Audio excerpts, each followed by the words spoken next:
نخستین ملاقات مقامات مرزبانی تاجیکستان و ازبکستان در فضای همدیگر فهمی در قصر ارباب شهر خوجند مرکزی ولایت سوغد جریان گرفت.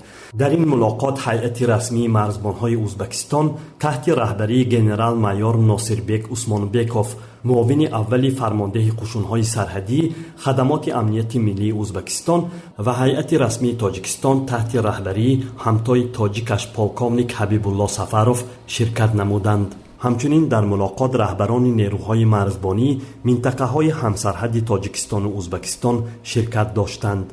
بنا به اطلاع مرکز مطبوعات رئیس ولایت سوغد، در این ملاقات نتیجه گیری از فعالیت مرزبان‌های این دو کشور در سال گذشته 2014 و مشخص کردن سمت‌های اصلی همکاری و بهتر به راه ماندن آن در سال روان مورد حل و فصل قرار گرفت. به گفته همین منبع، جانب‌ها جهت تقویت همکاری در 6 سمت به راه ماندن مناسبت و همکاری‌های زیچ سرحدبان‌های این دو کشور، حل زود و سریع مشکلات مرزی پیش آمده به سازش رسیدند. در انجام جانب‌ها سازشنامه همکاری روی اجرای این مسائل را به امضا رسانیدند.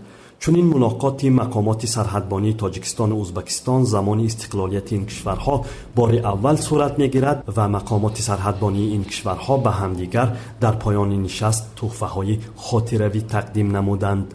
سپس مهمانان اشتراکدار خوجند قصر ارباب را تماشا کردند.